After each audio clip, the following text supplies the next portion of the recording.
নমস্কার বন্ধুরা, আমি জয়া চলে এসেছি আরেকটা রেসিপি নিয়ে। এই মাছগুলো হচ্ছে কী মাছ আপনারা অবশ্যই কমেন্ট করে বলবেন যদি জানেন। এখানে আমি নিয়ে নিয়েছি লোটে মাছ, ঠিক আছে। এই মাছটার নাম লোটে মাছ। লোটে মাছগুলোকে ভালো করে জল দিয়ে পরিষ্কার করে নিয়েছি। এবার কড়াইয়ে তেল দিয়ে দিয়েছি। তেল গরম হওয়ার পরে মাছগুলোকে ভালো করে ভেজে নিচ্ছি। এমন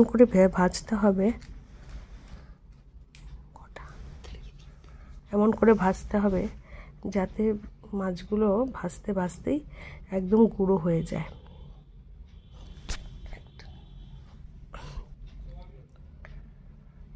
এপিটোপির ভাজতে ভাজতেই মাছগুলো একদম এরকমই, দেখুন কাটার থেকে মাছ ছেড়ে গেছে আর ঝুড়ো ঝুড়ো মতো, মানে কাটা সমেত মাছটাই ভাজা হয়ে গেছে। এই দেখুন ঝুড়ো ঝুড়ো হয়ে গেছে।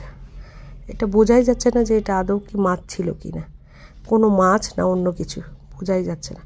এবার কিছুটা পরিমাণ পেঁয়াজ, কাঁচা লঙ্কা, রসুন কেটে নিয়েছি। এটাই হচ্ছে এই মানে লোটে। আর এখানে মাছটাই যে ভেজে একটা পাত্রে তুলে নিয়েছি। পেঁয়াজ, কাঁচা লঙ্কা কুচি আর রসুন কুচি, এটাই হচ্ছে এই মাছটা করব এটা দিয়ে, ঠিক আছে। এবার এই কড়াই নিয়ে নিয়েছি। মাছ ভাজার পরে সেই কড়াইয়ে তেল দিয়ে দিলাম। তেলটা গরম করে নিচ্ছে। তেলটা গরম করার পরে এখানে পেঁয়াজ, কাঁচা লঙ্কা আর ওই রসুন কুচানো সবটা দিয়ে দিলাম। দিয়ে ভালো করে একটু ভেজে নিচ্ছি। এটার কালার চেঞ্জ যখন হয়ে যাবে তখন মাছটাকেও এর মধ্যে দিয়ে দেব। দিয়ে দেখুন পেঁয়াজের কালারটা পুরো ব্রাউনিশ হয়ে গেছে আর খুব ভালো ভাজাও হয়ে গেছে পেঁয়াজটা। পেঁয়াজ, রসুন, কাঁচা লঙ্কা খুব ভালোভাবে ভাজা হয়ে গেছে। ভাজা হয়ে যাওয়ার পর এবার এর মধ্যে সেই ঝুড়ো মাছটা, লোটে মাছটা দিয়ে দেব। দিয়ে আবার সেই পেঁয়াজ, রসুন কুচি, লঙ্কা কুচির সাথে ভালো করে ভাজা ভাজা করে নেব। ভাজা ভাজা এমনভাবে করতে হবে যে মাছের কালারটা ঠিক ব্রাউনিশ হয়ে যাবে।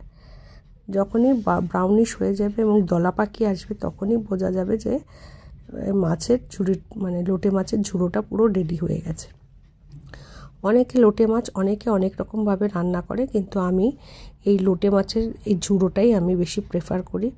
অনেকে বেগুন দিয়েও রান্না করে, আবার গোটা গোটা রেখেও রান্না করে।